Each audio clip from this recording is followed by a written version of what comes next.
Hello all, mains ഫാക്ടറിൻ്റെ PYQ master ക്ലാസ്സിലേക്ക് അടുത്ത ഒരു സെഷനിലേക്ക് എല്ലാവർക്കും സ്വാഗതം. നമ്മളിന്നിവിടെ ആർട്ട് ആൻഡ് കൾച്ചറിൽ തന്നെ അടുത്തൊരു ക്വസ്റ്റ്യനുമായിട്ടാണ് വന്നിരിക്കുന്നത്. അപ്പോൾ ഒരു 10 മാർക്കർ ക്വസ്റ്റ്യനാണിത്. അപ്പോൾ ക്വസ്റ്റ്യനെ സംബന്ധിച്ചിടത്തോളം നമുക്ക് വളരെ സിമ്പിളായിട്ട് തോന്നുമെങ്കിലും നമുക്ക് നമ്മുടെ തോട്ട്സിനെ കൺസ്ട്രെയിൻ ചെയ്യുന്ന ചില എലമെൻസോട് കൂടിയ ഒരു ക്വസ്റ്റ്യനാണിത്. ലൈക്ക് ഇവിടെ ക്വസ്റ്റ്യൻ ഡീറ്റെയിൽ ഇരിക്കുമ്പോൾ നമുക്ക് മനസ്സിലാവും. അപ്പോൾ ഇവിടെ എങ്ങനെ നമ്മളൊരു 7 മിനിറ്റ് കൊണ്ട് ഇപ്പോൾ ഒരു 10 മാർക്കർ ക്വസ്റ്റ്യൻ 7 മിനിറ്റാണ് നമുക്ക് അവൈലബിൾ ആയിട്ടുള്ളത്. സോ ആ 7 മിനിറ്റിൽ എങ്ങനെ മാക്സിമം പോയിൻറ്റ്സ് ജനറേറ്റ് ചെയ്യാം.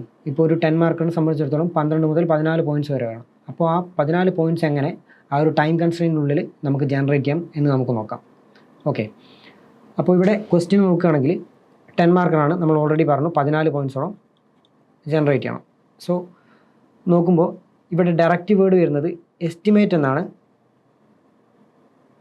എന്നാണ് ഡയറക്റ്റീവ് വേർഡ് വരുന്നത്. അപ്പോൾ ആ എസ്റ്റിമേറ്റ് എന്നതുകൊണ്ട് ഉദ്ദേശിക്കുന്നത് ഒരു ഓവറോൾ അസസ്മെൻ്റ് ആണ്. ആ ഒരു ഓവറോൾ അസസ്മെൻ്റ് ആണ് നമ്മൾ ഈ ക്വസ്റ്റ്യൻ്റെ ആൻസറിൽ നമ്മൾ കൊണ്ടുവരേണ്ടത്.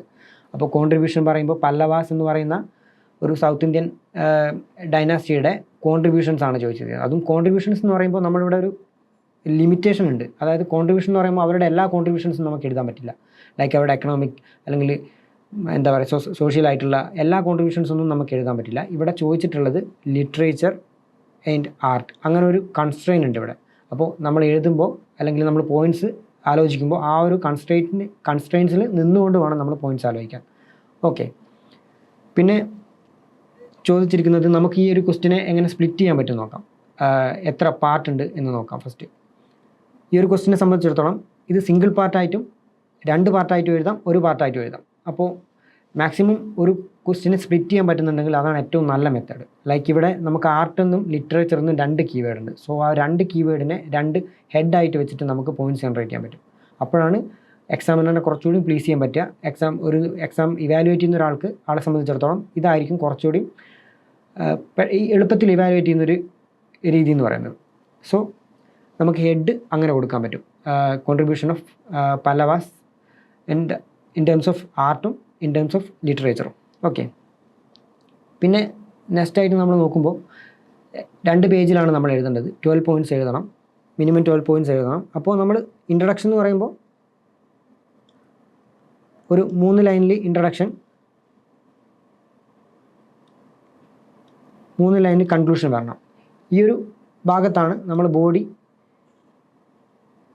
സ്ട്രക്ചർ ചെയ്യേണ്ടത്. സോ ആ ഒരു സമയത്ത് നമ്മൾ സ്പേസിങ് കറക്റ്റായിട്ട് നോക്കണം. ഇവിടെ അവൈലബിൾ ആയിട്ടുള്ള സ്പേസ് നമ്മൾ മാക്സിമം നമ്മൾ യൂട്ടിലൈസ് ചെയ്യണം. അതും വാല്യൂ എഡിഷനൊക്കെ കൊണ്ടുവന്നുകൊണ്ട് തന്നെ നമ്മളിവിടെ മാക്സിമം യൂട്ടിലൈസ് ചെയ്യണം. ഫസ്റ്റ് നോക്കുമ്പോൾ നമുക്കൊരു മാപ്പ് ഇവിടെ കൊടുക്കാൻ പറ്റും. പല്ലവാസ് ഓഫ് കാഞ്ചി ക്യാപിറ്റലായിട്ട് കാണിച്ചുകൊണ്ടൊരു മാപ്പ് കൊടുക്കാൻ പറ്റും. അതൊരു വാല്യൂ എഡിഷനാണ്. ലൈക്ക് അവരുടെ ഒരു റീജിയൻ, തമിഴ്നാട് റീജിയനിലാണ് അവരുടെ ഒരു റീജിയൻ വരുന്നത്. ആ ഒരു റീജിയൻ മാർക്ക് ചെയ്തിട്ട് കാഞ്ചി അടയാളപ്പെടുത്തിയിട്ട് ഒരു ചെറിയ മാപ്പ് ഇവിടെ, ഒരു ഇന്ത്യയുടെ മാപ്പ് ഇവിടെ നമുക്ക് സെറ്റ് ചെയ്യാൻ പറ്റും. ശേഷം നമുക്ക് 2ആയിട്ട് സ്പ്ലിറ്റ് ചെയ്യാമെന്ന് ഓൾറെഡി പറഞ്ഞു. അതായത് നമുക്ക് ഈ ജനറേറ്റ് ചെയ്യുന്ന പോയിൻറ്റ്സിനെ 2ആയിട്ട് സ്പ്ലിറ്റ് ചെയ്യാൻ പറ്റും.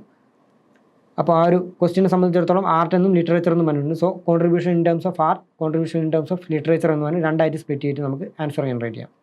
ഓക്കെ, പിന്നീട് ആൻസർ ജനറേറ്റ് ചെയ്യുമ്പോൾ നമുക്ക് അനുഭവപ്പെടുന്ന ഒരു പ്രശ്നം എന്ന് പറയുമ്പോൾ പോയിൻറ്റ്സ് വരാത്തൊരു ഇഷ്യൂ ഉണ്ട്. സോ നമുക്ക് ക്വസ്റ്റിനെ നമുക്ക് സ്പ്ലിറ്റ് ചെയ്യാൻ പറ്റും. ഇപ്പോൾ ആർട്ടിനെ നമുക്ക് സ്പ്ലിറ്റ് ചെയ്തിട്ട് ആലോചിച്ച് നോക്കാം. എല്ലായ്പ്പോഴും നമ്മൾ സ്പ്ലിറ്റ് ചെയ്തിട്ട് ആലോചിക്കുമ്പോഴാണ് നമുക്ക് മാക്സിമം പോയിൻറ്റ്സ് ജനറേറ്റ് ചെയ്യാൻ പറ്റുക. അപ്പോൾ ആർട്ടിനെ നമുക്ക് എങ്ങനെ സ്പ്ലിറ്റ് ചെയ്യാൻ നോക്കാം. 2ആയിട്ട് സ്പ്ലിറ്റ് ചെയ്യുമ്പോൾ വിഷ്വൽ ആർട്സ് ഉണ്ട്, പെർഫോമിംഗ് ആർട്സ് ഉണ്ട്. വിഷ്വൽ എന്ന് പറയുമ്പോൾ നമ്മൾ മേജറായിട്ട് നോക്കുന്നത് ഇപ്പോൾ ഓരോ ഡൈനാസ്റ്റിനെ സംബന്ധിച്ചിടത്തോളം അവരുടെ കോൺട്രിബ്യൂഷൻ, ആർട്ടിൽ അവരുടെ കോൺട്രിബ്യൂഷൻ ഡിഫറെൻ്റ് ആയിരിക്കും. അപ്പോൾ അതുകൊണ്ട് തന്നെ എല്ലാ ഡൈനാസ്റ്റിക്കും നമ്മളിപ്പോൾ ഈ സ്പ്ലിറ്റ് ചെയ്യുന്ന പോയിൻറ്റ്സിൽ ഈ ഒരു ഫ്രെയിം വർക്കിൽ എല്ലാത്തിലും പോയിൻറ്റ്സ് ജനറേറ്റ് ചെയ്യാൻ പറ്റിക്കൊള്ളണമെന്നില്ല. സോ നമുക്ക് മാക്സിമം ഏതിലൊക്കെ പോയിൻറ്റ്സ് ജനറേറ്റ് ചെയ്യാൻ പറ്റും നോക്കാം. ഇപ്പോൾ വിഷ്വൽ ആർട്സിലാണെങ്കിൽ ആർക്കിടെക്ചർ ഉണ്ട്, പിന്നീട്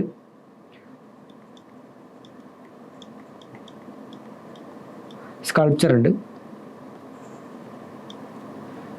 പെർഫോമിംഗ് ആർട്സിലാണെങ്കിൽ ഡാൻസ്, മ്യൂസിക്, അതുപോലുള്ള കാര്യങ്ങളൊക്കെ പെർഫോമിംഗ് ആർട്സിലുണ്ട്. ഇവിടെ ആർക്കിടെക്ചർ, സ്കൾപ്ചർ. ഇപ്പോൾ ഒരു വിഷ്വൽ ആർട്സ് എന്ന് പറയുമ്പോൾ നമുക്ക് അറിയാലോ, ആ വിഷ്വൽ ആർട്സിൽ ആർക്കിടെക്ചർ, സ്കൾപ്ചർ എന്നിങ്ങനെ തിരിക്കാൻ പറ്റും. പിന്നെ പെർഫോമിംഗ് ആർട്സിൽ ഡാൻസ്, മ്യൂസിക്, അങ്ങനെ സ്പ്ലിറ്റ് ചെയ്തിട്ട് നമുക്ക് പോയിൻറ്റ്സ് ജനറേറ്റ് ചെയ്യാൻ പറ്റുമോ നോക്കാം. ഇപ്പോൾ ആർക്കിടെക്ചറിലാണെങ്കിൽ നമുക്കറിയാം ഫസ്റ്റ് നമ്മളുടെ കോൺട്രിബ്യൂഷൻ എന്ന് പറയുമ്പോൾ പല്ലവാസിൻ്റെ കോൺട്രിബ്യൂഷൻ പറയുമ്പോൾ ആദ്യം നമ്മുടെ മനസ്സിലേക്ക് വരുന്നത് ടെമ്പിൾസിൻ്റെ കാര്യമാണ്, ടെമ്പിൾ ആർക്കിടെക്ചറാണ്. സോ ആ ടെമ്പിൾ ആർക്കിടെക്ചറിൽ പല്ലവാസ് ഒരു ഇവല്യൂഷൻ തന്നെ കാഴ്ചവെച്ചിട്ടുണ്ട്. സോ ആ ഇവല്യൂഷൻ നമുക്ക് ഒരു ഡയഗ്രം ആയിട്ട് നമുക്ക് അല്ലെങ്കിൽ ഒരു ഡയഗ്രം ആയിട്ട് നമുക്ക് കൊടുക്കാൻ പറ്റും. ലൈക്ക് ഇവല്യൂഷൻ്റെ സമയത്ത് നോക്കുകയാണെങ്കിൽ ഫസ്റ്റ് അവർ റോക്കറ്റ് ടെമ്പിൾസ് ആണ്, റോക്കറ്റ് ടെമ്പിൾസ്, പിന്നെ മോണോലിത്തിക് രഥാസ്, മോണോലിത്തിക്, പിന്നെ താഴേക്ക് വരുമ്പോഴാണ് സ്ട്രക്ചറൽ ടെമ്പിൾസിൻ്റെ സമയം, അറ്റ് ലാസ്റ്റ് സ്ട്രക്ചറൽ ടെമ്പിൾ. പിന്നെ ഇവരെ നമുക്ക് ഒരു ദ്രാവിഡിയൻ ആർക്കിടെക്ചറിൻ്റെ ഒരു പൈനിയേഴ്സ് എന്ന് വേണമെങ്കിൽ വിളിക്കാം. ആ ഒരു ദ്രാവിഡിയൻ ആർക്കിടെക്ചറിൻ്റെ പൈനിയേഴ്സ് ആയിട്ട് നമുക്ക് ഇവരെ കണക്കാക്കാം. സോ ആ ഒരു രീതിയിലും നമുക്ക് ആർക്കിടെക്ചറിൽ നമുക്ക് ഈ രീതിയിൽ പോയിൻറ്റ്സ് ജനറേറ്റ് ചെയ്യാൻ പറ്റും. പിന്നെ സ്കൾപ്ചേഴ്സിൻ്റെ കാര്യം പറയുകയാണെങ്കിൽ സ്കൾപ്ചേഴ്സ് എന്ന് ചിന്തിക്കുമ്പോൾ തന്നെ നമുക്ക് ഡിസെൻഡ് ഓഫ് ഗാഞ്ചസും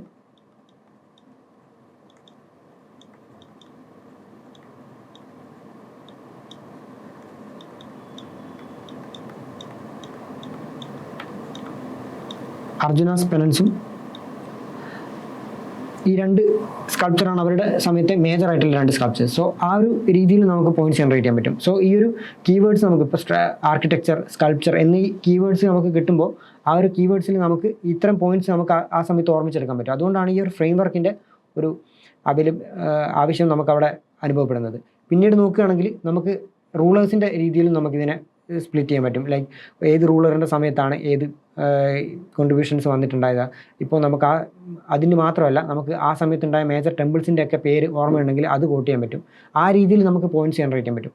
ഒരു ഭാഗത്ത് ഈ ഒരു ഫ്രെയിം വർക്ക് വർക്ക് ചെയ്യണം, ഒരു ഭാഗത്ത് നമുക്കറിയാവുന്ന പോയിൻറ്റ്സ്, അതായത് റൂളേഴ്സിൻ്റെ പേരായിക്കോട്ടെ, അല്ലെങ്കിൽ കോൺട്രിബ്യൂഷൻസ് ആയിക്കോട്ടെ, അല്ലെങ്കിൽ ടെമ്പിൾസിൻ്റെ നെയിം ആയിക്കോട്ടെ, സ്കൾപ്ചേഴ്സിൻ്റെ പേരായിക്കോട്ടെ, അതുപോലുള്ള കാര്യങ്ങളൊക്കെ നമുക്ക് കൊണ്ടുവരാൻ പറ്റും. ആർക്കിടെക്ചറിൻ്റെ കാര്യം പറയുമ്പോൾ നമ്മൾ ഓൾറെഡി പറഞ്ഞു,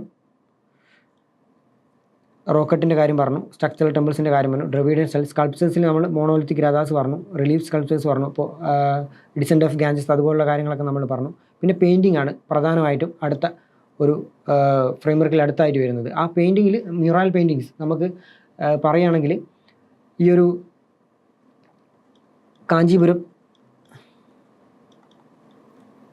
കാഞ്ചിയിലുള്ള മ്യൂറൽ പെയിൻറ്റിങ്സ് നമുക്ക് കോട്ട് ചെയ്യാൻ പറ്റും. പിന്നെ ടെമ്പിൾ ആർക്കിടെക്ചറിൻ്റെ കാര്യം പറയുമ്പോൾ ടെമ്പിൾ നോട്ട് ജസ്റ്റ് ഒരു റിലീജിയസ് സെൻ്ററായിട്ട് മാത്രമല്ല പ്രവർത്തിച്ചത്, അതൊരു എഡ്യൂക്കേഷൻ്റെയും മ്യൂസിക്കിൻ്റെയും ഡാൻസിൻ്റെയും റിലീജിയൻ്റെ ഒക്കെ ഒരു സ്പേസ് ആയിട്ട് ആക്ട് ചെയ്തിട്ടുണ്ടായിരുന്നു. സോ ആ രീതിയിൽ നമുക്ക് ഇവിടെ പോയിൻറ്റ്സ് അവരുടെ കോൺട്രിബ്യൂഷൻ ഈ ഒരു രീതിയിലുണ്ടായിരുന്നു എന്ന് പറഞ്ഞിട്ട് നമുക്ക് കോൺട്രിബ്യൂഷൻസ് കൊണ്ടുവരാൻ പറ്റും. പിന്നെ ആർക്കിടെക്ചറിൽ നമ്മൾ ഓൾറെഡി പറഞ്ഞിട്ടുള്ളതാണ് റോക്കറ്റ്സും കാര്യങ്ങളൊക്കെ. ഓക്കെ, പിന്നെ നമുക്ക് ഈ ഒരു വാല്യൂ എഡിഷൻ, ഒരു ആർട്ടിൻ്റെ ഒരു വാല്യൂ എഡിഷനായിട്ട് നമുക്കിത് കൊണ്ടുവരാൻ പറ്റും. ഇത് ഓരോ റൂളേഴ്സിൻ്റെയും, ഇപ്പോൾ മഹേന്ദ്രവർമ്മൻ ആയിക്കോട്ടെ, നരസിംഹവർമ്മൻ ആയിക്കോട്ടെ, രാജസിംഹൻ ആയിക്കോട്ടെ, ഓരോരുടെ സമയത്തും ഓരോ കോൺട്രിബ്യൂഷൻസ് ആണ്. സോ ഈ ഒരു ഡയഗ്രം നമുക്കിവിടെ കൊണ്ടുവന്നു കഴിഞ്ഞാൽ അതൊരു വാല്യൂ എഡിഷനാണ്. ഓക്കെ,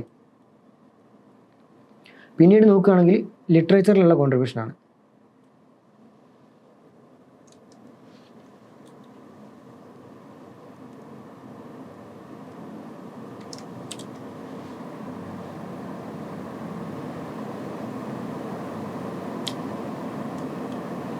ഓക്കെ, അടുത്തത് ലിറ്ററേച്ചറിലുള്ള കോൺട്രിബ്യൂഷനാണ്.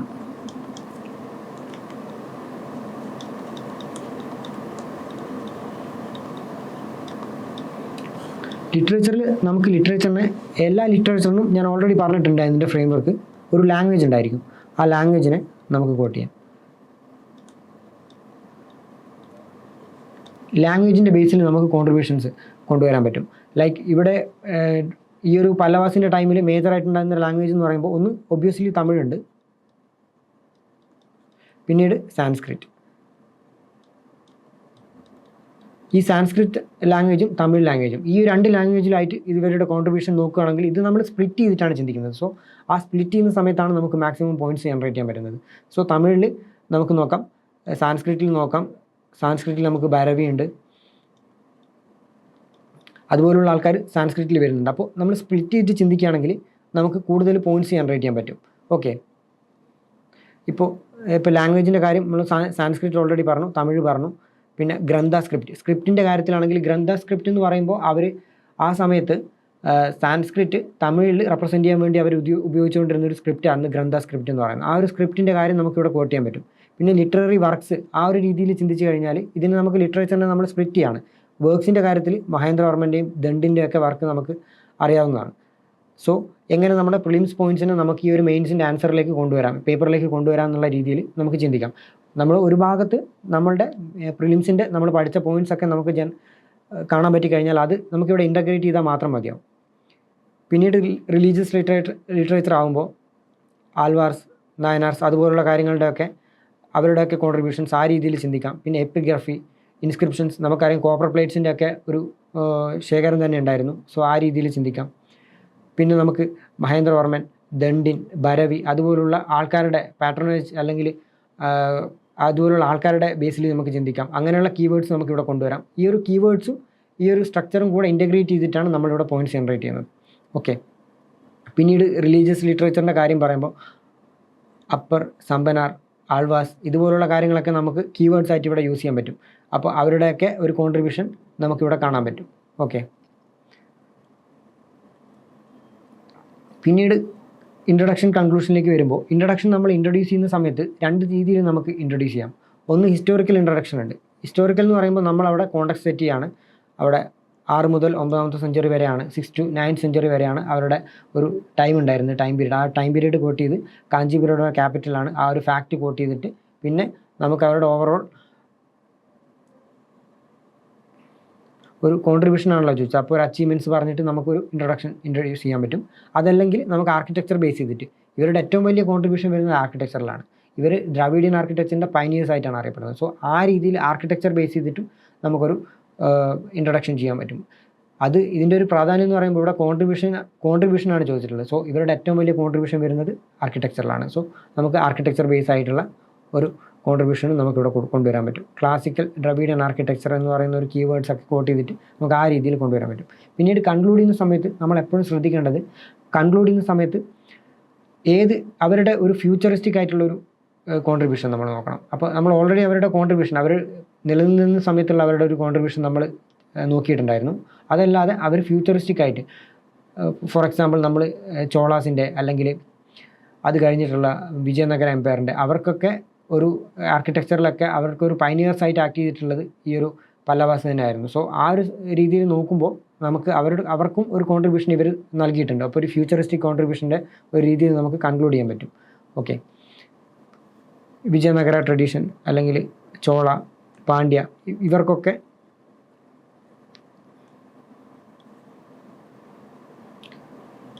ഇവരുടെ ഈ ഒരു പല്ലവാസിൻ്റെ ഒരു ഫൗണ്ടേഷൻ്റെ മുകളിലാണ് ഇവർ പിന്നീട് ചോളാസ് ആണെങ്കിലും പാണ്ഡ്യാസ് ആണെങ്കിലൊക്കെ ആർക്കിടെക്ചറിൻ്റെ ഒരു ഡെവലപ്മെൻറ്റ്സ് നടത്തിയിട്ടുണ്ടായിരുന്നത്. സോ ആ രീതിയിൽ നമുക്കൊരു ഫ്യൂച്ചറിസ്റ്റിക് കൺക്ലൂഷൻ നമുക്കിവിടെ കൊണ്ടുവരാൻ പറ്റും. പിന്നീടൊരു മിസ്റ്റേക്ക് എന്ന് പറയുമ്പോൾ നമ്മൾ പാരഗ്രാഫ്സ് ആയിട്ട് നമ്മൾ ഒരിക്കലും കറക്റ്റായിട്ട് ഹെഡിങ്സ് ഒക്കെ കറക്റ്റ് വിവിഡായിട്ട് ഹെഡിങ്സ് എഴുതണം. ഇപ്പോൾ 2 പാർട്ടായിട്ട് നമ്മൾ തിരിച്ചു കഴിഞ്ഞാൽ ആ 2 പാർട്ടിനും കറക്റ്റായിട്ട് ഹെഡിങ് എഴുതണം. പിന്നെ വാല്യൂ അഡീഷനൊക്കെ സ്പേസിങ്, അതിൻ്റെ ഒരുപാട് സ്ഥലമൊന്നും മാപ്പിന് യൂട്ടിലൈസ് ചെയ്യാൻ പാടില്ല. മാപ്പിന് കുറച്ച് സ്ഥലം മാത്രം യൂട്ടിലൈസ് ചെയ്തിട്ട് പിന്നെ ഡയഗ്രാംസ് കൊണ്ടുവരുമ്പോഴും സ്പേസിങ്ങിൻ്റെ ഒരു കാര്യം നമ്മൾ എപ്പോഴും ഓർമ്മിക്കണം. പിന്നെ നല്ല കീവേഡ്സിൻ്റെ അടിയിൽ അണ്ടർലൈൻ ചെയ്യുക, അതൊരു നല്ല ഇതാണ്, അത് വിസിബിലിറ്റി കൂട്ടും. പിന്നെ എല്ലാ പേഴ്സ്പെക്റ്റീവും നമ്മൾ ഡയമെൻഷൻസ് എല്ലാം ഓക്കെ അല്ലേ എന്ന് നോക്കുക. ഇപ്പോൾ ഈ ഒരു ക്വസ്റ്റിനെ സംബന്ധിച്ചിടത്തോളം അവരുടെ ഏറ്റവും വലിയ കോൺട്രിബ്യൂഷൻ ആർക്കിടെക്ചറിലാണെന്ന് നമ്മൾ പറഞ്ഞു. സോ ആർക്കിടെക്ചറിൽ മാത്രം നമ്മുടെ പോയിൻറ്റ്സ് ചുരുങ്ങി പോകാൻ പാടില്ല, എല്ലാ ഡയമെൻഷൻസിലും പോയിൻറ്റ്സ് വരണം. സോ ആ രീതിയിലും നമ്മൾ പോയിൻറ്റ്സ് ജനറേറ്റ് ചെയ്യുമ്പോൾ ശ്രദ്ധിക്കേണ്ടതുണ്ട്. പിന്നെ ബാലൻസ്ഡ് ആയിരിക്കണം, ഒരു ഫ്ലോ ഉണ്ടായിരിക്കണം. ലൈക്ക് നമ്മൾ ഇപ്പോൾ ഇന്നലെ കഴിഞ്ഞ ക്വസ്റ്റ്യൻസിലൊക്കെ നമ്മൾ പറഞ്ഞിട്ടുണ്ടായിരുന്നു, ആ ഒരു ഫ്ലോനെ പറ്റി നമ്മൾ ചർച്ച ചെയ്തിട്ടുണ്ടായിരുന്നു. ഈ ഒരു ക്വസ്റ്റിനെ സംബന്ധിച്ചിടത്തോളം നമ്മളിപ്പോൾ ആർക്കിടെക്ചറിൽ അവരുടെ കോൺട്രിബ്യൂഷൻസ് ആണ് പറയുന്നത്. സോ നമ്മൾ ഫസ്റ്റ് ആർക്കിടെക്ചറിനെ കുറിച്ചൊരു ഇൻട്രൊഡ്യൂസ് ചെയ്ത് കഴിഞ്ഞാൽ അവരുടെ ഏറ്റവും വലിയ കോൺട്രിബ്യൂഷൻ ആർക്കിടെക്ചറിലാണെന്ന് പറഞ്ഞ് ഇൻട്രൊഡ്യൂസ് ചെയ്തു. അപ്പോൾ ഒരു കോൺട്രിബ്യൂഷനെയാണ് അവർ കാണിക്കുന്നത്. പിന്നീട് അവരുടെ ഡിഫറെൻറ്റ് ടൈപ്സ് ഓഫ് കോൺട്രിബ്യൂഷൻസ് നമ്മൾ പറഞ്ഞ് സ്കൾപ്ചറിലായാലും അല്ലെങ്കിൽ അതിനുശേഷമുള്ള ടെമ്പിൾ ആർക്കിടെക്ചറിലായാലും അവരുടെ കോൺട്രിബ്യൂഷൻസ് പറഞ്ഞ് പിന്നെ ലിറ്റററി കോൺട്രിബ്യൂഷൻസ് പറഞ്ഞ് അതിനുശേഷം കൺക്ലൂഡ് ചെയ്യുമ്പോൾ പോലും നമ്മൾ അവരുടെ കോൺട്രിബ്യൂഷൻസ് ആണ് നമ്മൾ പറയുന്നത്. അതായത് ഫ്യൂച്ചറിസ്റ്റിക് ആയിട്ടുള്ള കോൺട്രിബ്യൂഷൻസ്, ചോളാസിനും പാണ്ഡ്യാസിനൊക്കെയുള്ള ഒരു കോൺട്രിബ്യൂഷൻ, അവർക്ക് കൊടുത്തൊരു കോൺട്രിബ്യൂഷൻ കൂടെ പറഞ്ഞിട്ടാണ് നമ്മൾ. അപ്പോൾ അതിനൊരു ഫ്ലോ ഉണ്ട്. ആ ഒരു ഫ്ലോ നമ്മൾ മെയിൻറ്റെയിൻ ചെയ്യണം. ആ ഒരു ഫ്ലോ എക്സാമിനറിനെ അട്രാക്റ്റ് ചെയ്യുന്ന ഒരു കാര്യമാണ്. സോ ആ ഒരു ഫ്ലോവും കൂടെ നമ്മൾ നോക്കണം. പിന്നെ അണ്ടർലൈനിങ് കാര്യങ്ങളൊക്കെ നോക്കണം. ഈ ഒരു രീതിയിൽ നമുക്ക് ഈ ഒരു ആൻസറിനെ ഒരു എലൈറ്റ് ആൻസറായിട്ട് നമുക്ക് മാറ്റാൻ പറ്റും. Okay, thank you.